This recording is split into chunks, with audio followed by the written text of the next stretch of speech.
Olá, meus alunos, tudo bem? Vamos iniciar mais uma aula de biologia. Hoje, o nosso assunto vai tratar sobre sucessão ecológica, tá? Nós vamos trabalhar o bloco 3, então. Eu peço que você leia o material instrucional que eu disponibilizei e realize as tarefas e a avaliação, ok? Se tiver dúvidas, estou aqui para esclarecer. Vamos lá para o conteúdo.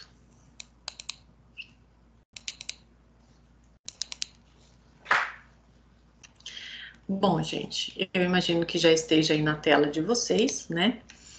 A nossa apostila do mês de setembro, onde foi divididos, então, em blocos, né? Essa semana nós vamos trabalhar o bloco 3.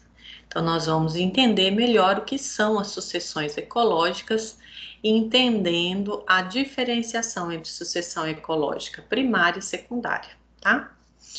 Vamos lá, começando então com o termo sucessão. Vem então de um processo que tem etapas, né? Então, vem um determinado processo, depois vem outro e vem outro. Ecológica, então, trata das relações entre os seres vivos e aqueles que não têm vida, que são os fatores abióticos, né? Então, trata da nossa casa, do nosso planeta, né? Então, sucessão ecológica, ela pode ser definida como um processo ordenado da instalação e desenvolvimento de uma comunidade. Vamos lembrar o que significa esse conceito, comunidade? Então, dentro da ecologia, que é a área da biologia que estuda todas essas relações entre seres vivos e fatores abióticos, né? Nós temos vários níveis de organização dos seres vivos, né? E a comunidade, ela se forma a partir de um conjunto de populações. E essa população, ela é formada por um conjunto de espécies. E o que é espécie? Bom, espécie é o conceito-chave de biologia, né, de ecologia. Então, espécie é um agrupamento de indivíduos que são capazes de se reproduzir e gerar descendência fértil, né? São indivíduos que, mesmo não sendo idênticos, têm semelhanças e que permitem, então, o desenvolvimento de uma prole, né? De uma geração seguinte fértil. Quando eu penso em uma comunidade, de repente eu lembro de uma comunidade humana, né? Ah, eu faço parte de uma comunidade aqui, sei lá, do meu bairro, né? Mas o planeta, ele tem muito mais do que uma espécie, né? Geralmente a gente tem uma tendência de olhar para a nossa espécie como a espécie de maior relevância e muitas vezes a gente se esquece de que existem muitos outros indivíduos, né? Que são geralmente muito menores que a gente, talvez até invisíveis aos nossos olhos, né? Que formam grandes comunidades, né? Então, é importante a gente entender que as relações entre muitas populações de espécies diferentes se constrói, se formata uma comunidade. E essa comunidade, ela não é estática. Por quê?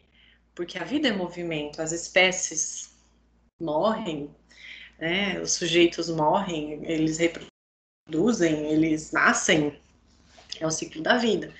E eles também se deslocam no espaço. Então, as comunidades, elas seguem um ritmo de povoação, instalação do ambiente, desenvolvimento e estabilidade, né? De maneira geral, nós temos essas etapas. Então, a gente vai entender hoje que esse processo de ocupação do território, ele sempre aconteceu no planeta, né? Desde os primórdios aí, da vida, né? Há 3,5 bilhões de anos atrás. Então, a gente vai ver que essa sucessão, ela pode ser diferenciada em etapas. Então, vamos lá. As etapas da sucessão. Vamos tomar como exemplo uma região completamente desabitada. Poxa, professora, mas que lugar é esse? Não existe. Bom, existe sim. Vamos lá. O exemplo, uma rocha nua. Vamos lembrar que as rochas, elas são resultado da solidificação das lavas vulcânicas, né? Então, de repente, depois de uma erupção vulcânica, uma determinada região virou um grande espaço com lava fria, ou seja, com rochas, né? Essa lava se esfriou e virou rochas, tá? Bom, nessa rocha, a gente tem um conjunto de condições muito diferentes de uma região onde já existe solo. Então, a gente tem que lembrar também o conceito de solo, né? O que que é um solo? Solo é um componente vivo, formado de inúmeros elementos, e um deles é fragmento de rocha. Então, a terra, quando a gente pensa na terra, né? A gente vê aquela coisa uniforme, quando, na verdade, se a gente for ter um olhar mais técnico, mais detalhado, a gente tem várias composições minerais ali, vários fragmentos muito pequenos de rocha que formam aquele solo. Fora os fatores vivos, né? Além do ar que forma o solo, um solo sem ar é um solo compactado, não é um solo fértil, né? Então é muito interessante, é muito assim, muito envolvente esse conteúdo, essa dinâmica das comunidades, porque nos faz entender melhor como que a vida se estabelece. E isso acontece o tempo todo. Você estando aqui ou não, né, aprendendo essa dinâmica não para. Com você, sem você, você sabendo ou não, essa é a dinâmica do nosso planeta, né? Então é bem interessante a gente assim abrir o nosso olhar para esse fenômeno que ele é muito interessante e pode ser também muito lucrativo. Por quê? Porque se a gente analisar a nossa economia, basicamente ela vem de retirar recursos naturais, né? De fazer uso de serviços ambientais. Então, quando a gente entende melhor a dinâmica dessas comunidades instaladas nesses ecossistemas, a gente pode ter uma relação totalmente diferente com a natureza, né? Com essas comunidades. A gente pode ter uma relação de parceria, a gente pode ter uma relação de troca e não de extrair tudo e deixar ali, né? Todo o território ele pode ser repovoado, independente ou não da ação do homem, mas cabe nós como espécie consciente, né? Nossa espécie ela é uma espécie que tem um poder de atuação sobre o planeta de maneira assim muito dominante. A gente pode criar estratégias para que a gente entenda melhor essa dinâmica, né, nas comunidades e a gente crie mecanismos para que a gente possa ter uma durabilidade e uma qualidade de existir nestes ambientes melhor do que tiveram os nossos antepassados, né? Então, por mais que a população mundial esteja se inflando, se enchendo, nós temos recursos ambientais que, se forem usados racionalmente, de maneira estratégica, inteligente, sustentável, pode criar uma série de possibilidades, né, que podem ajudar toda uma sociedade que de repente pode estar carente de algum serviço ou de algum recurso natural, né? E uma área que eu particularmente sou muito apaixonada e assim ainda estou aprendendo, estou muito no começo, né? Eu na construção de mim mesma, né? Então cada um de nós tem essa etapa de vida também, né? Da gente se apropriar dos conhecimentos, da gente entender um pouco melhor o que que chama a nossa atenção e de que maneira a gente quer existir aqui. Então, existe uma área chamada permacultura, que usa dos conhecimentos biológicos, científicos e de outras áreas também, da física, das ciências agrárias, né? Enfim, usa de todo o conhecimento científico e também dos saberes populares, então do etnoconhecimento, para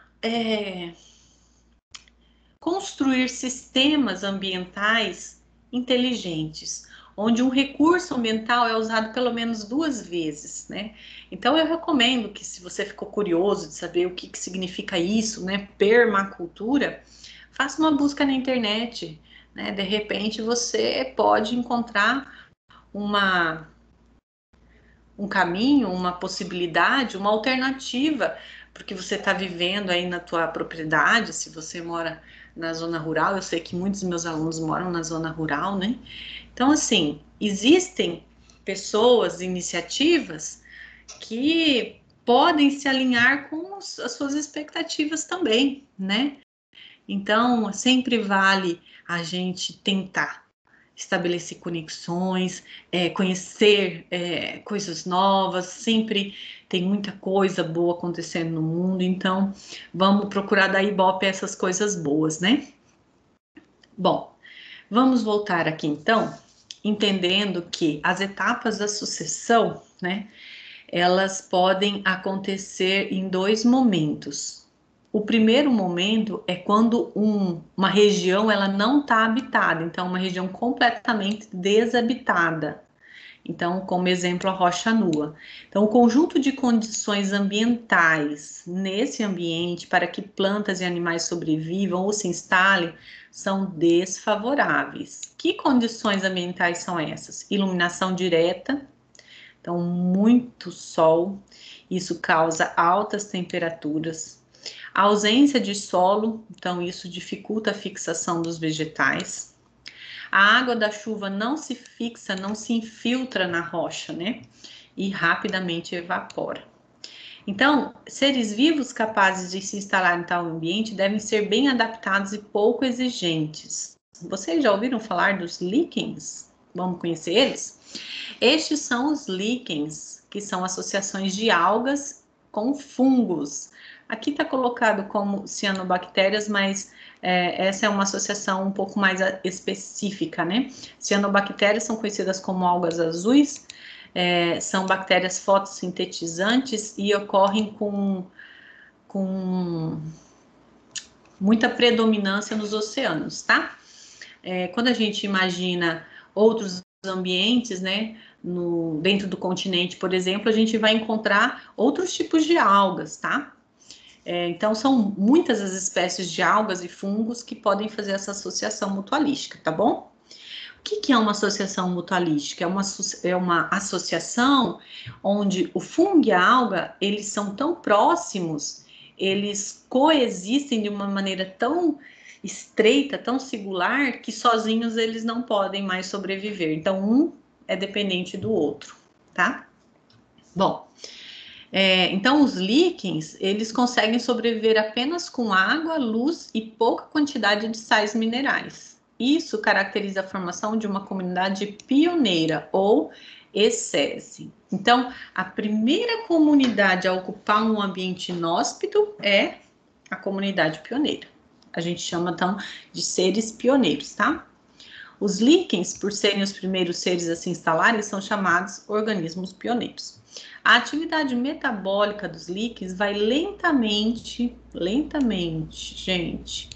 O ritmo da natureza é diferente do ritmo da nossa espécie, né? Então, lentamente vai modificando as condições iniciais da região.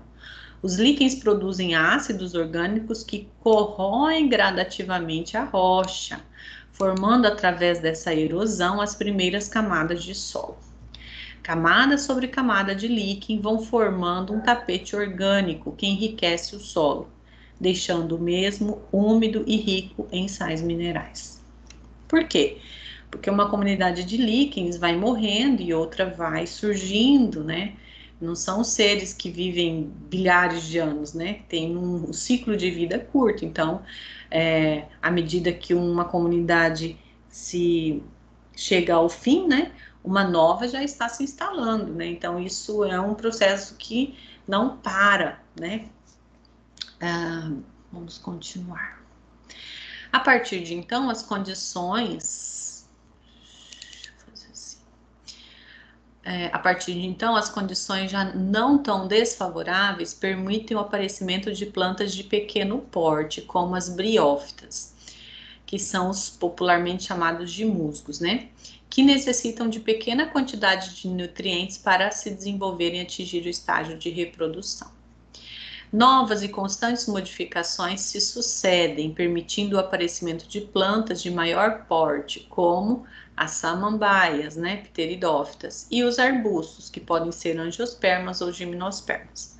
Também começam a aparecer os pequenos animais, como insetos e moluscos. Então, perceba que de um lugar, uma rocha nua, né, uma rocha que não tinha nada, com o passar aí, pode ser de décadas, né? Pode ser de centenas de anos, a gente não sabe, porque cada região tem uma condição climática também diferente. Se é uma região muito seca, esse ritmo vai ser muito mais lento, porque líquens, briófitas, pteridófitas são seres que necessitam de estreita dependência de água, né? Se for uma região mais tropical, esse repovoamento, essa sucessão ecológica primária, né, que é chamada assim, ela vai se estabelecer com muito mais velocidade, tá?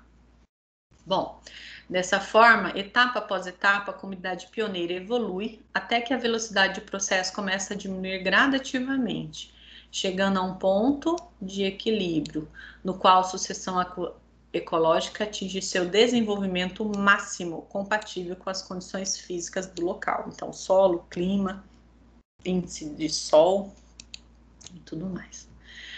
Correntes de massas, né? Então, os ventos, tudo isso interfere, né? Essa comunidade é a etapa final do processo de sucessão, conhecida como comunidade clímax. Uma floresta madura é chamada de comunidade clímax, né? E qualquer outro ambiente, qualquer outra comunidade que já tenha uma estabilização das populações é chamada de comunidade clímax, tá? Então, cada etapa intermediária entre a comunidade pioneira e a clímax é chamada de série, tá? Então, nesse quadro aqui, ó, a gente vê um esquema mostrando como é que funciona essa sucessão, tá? Então, um substrato aberto, por exemplo, uma rocha nua, né? Esse aqui é um exemplo de sucessão primária, tá? Então, nós temos alterações nas condições ambientais, formada pelos primeiros organismos a se estabelecerem naquela área, chamada então de comunidade pioneira. Esses organismos, eles vão interferindo e influenciando o ambiente, tá? Permitindo então que novos organismos se estabeleçam. Essas então são as comunidades séries, comunidades intermediárias, né? E depois de um tempo que cada ambiente tem o seu próprio ritmo, não existe um padrão, né? Essa comunidade chega à sua maturidade, formando então uma comunidade clímax. Aqui nós encontramos a estabilização da comunidade e das condições do meio. Elas ficam mais próximas de uma estabilidade. Elas não flutuam tanto, tá? Então, se a gente olhar esses dois parâmetros ao longo do tempo, a gente percebe que a variabilidade das condições ambientais diminui, enquanto que a complexidade estrutural e funcional do ecossistema aumenta. Então, numa comunidade clímax, a gente tem condições ambientais bem fixas, que pouco flutuam, e temos uma biodiversidade alta, né? Por quê? Porque são muitas as populações que formam essa comunidade. Bom, se a gente for analisar um pouco mais especificamente os dois tipos de sucessão, primária e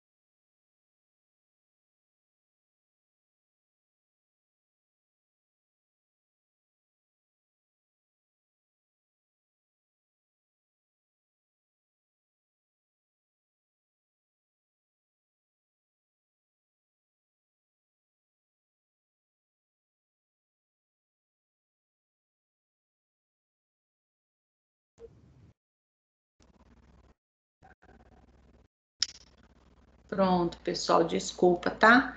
Teve uma instabilidade aqui na minha internet, então talvez tenha cortado a gravação. Mas vamos dar sequência. Deixa eu verificar aqui. Parece que estabilizou. Então, olha, sucessão primária e secundária. As sucessões ecológicas podem ser caracterizadas a partir do potencial de adaptação de comunidades pioneiras em ambientes anteriormente inabitados. Então, quando o ambiente era inóspito, não tinha habitantes, a gente chama essa sucessão de sucessão primária, tá? Ou pela substituição dessas por outras, com melhor tendência ao equilíbrio, estabelecendo comunidade clímax de acordo com os fatores abióticos, temperatura, umidade, insolação, pluviosidade e outros, perdurando por várias décadas, alguns séculos ou milhares de anos. Normalmente, as espécies colonizadoras, né, colonizadoras também podem ser chamadas de pioneiras, tá, gente? São as gramíneas ou demais plantas de pequeno porte, com esporos ou sementes transportados pelos ventos, se instalando em locais inóspitos, suportando as adversidades climáticas, solo pouco estável, escassez de água e calor intenso, abrindo caminho, então, para a povoação de outros organismos que precisam, requisitam de mais condições, né? Mais recursos ambientais.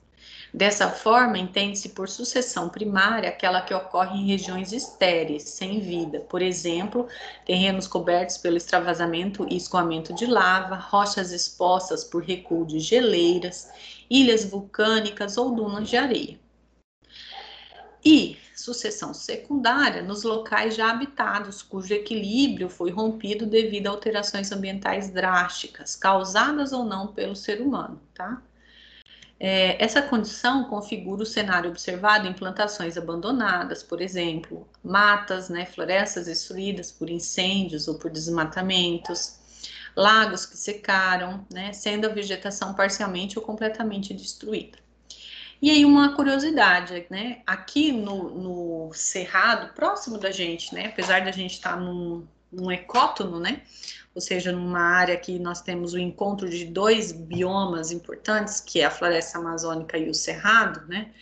Nós temos predominância da fitofisionomia da Amazônia na nossa região de alta floresta, tá? Mas temos manchas de cerrado aqui, então isso configura o quê? Uma zona de transição, não existe cerca separando os ecossistemas, né? Então, assim, no Cerrado, especialmente no Cerradão, onde a agricultura é muito forte, né? E também naquele cerrado mais baixo, na área da Chapada, por exemplo, né? Nós temos, infelizmente, ocorrências de incêndios, alguns provocados pelas pessoas, né? E outros incêndios naturais. Então, o Cerrado tem essa característica dos incêndios naturais, né? Que tem toda uma dinâmica também, né? Não é que vai destruir tudo, ele propicia a germinação de várias sementes, por exemplo, que dessa maneira apenas consegue superar sua dormência, né? Então, é uma curiosidade interessante, né? No bioma cerrado, as sucessões ecológicas se alternam em consequência dos eventos naturais de queimadas, recompondo sazonalmente essa fitofisionomia. Então, a cara, né, a fitofisionomia, o padrão vegetacional do cerrado, ele vai sendo reestruturado ao longo aí do ano, né? Quando chega na seca extrema, que pode acontecer os incêndios naturais ou provocados por seres, né, por seres humanos, esse padrão de vegetação muda, mas ele não é aniquilado, porque o próprio ecossistema do cerrado já tem plantas adaptadas ao fogo, tá? Então isso mostra o quê? Uma história natural, né, de contato com o fogo, tá bom, gente? Então, olha, depois disso, né, espero que vocês tenham aí um volume de conhecimento, de entendimento suficiente para responder as atividades, tá lá na aba tarefas, tá? E a avaliação, também tá na aba tarefas, mas com o nome avaliação, certo? Havendo dúvidas, estou à disposição. Vou parar de compartilhar aqui a minha tela. Desejo a vocês uma boa noite, um bom estudo. Não desanime, essa fase difícil que estamos vivendo vai passar e a gente vai estar sempre junto se ajudando, tá? Não esqueça que o seu sucesso é o meu sucesso. Então vamos lá, tamo junto, bora estudar. Vou cancelar aqui, cancelar não, parar a gravação e vai estar disponível aí na aba postagens para você assistir depois, tá bom? Tchau, gente!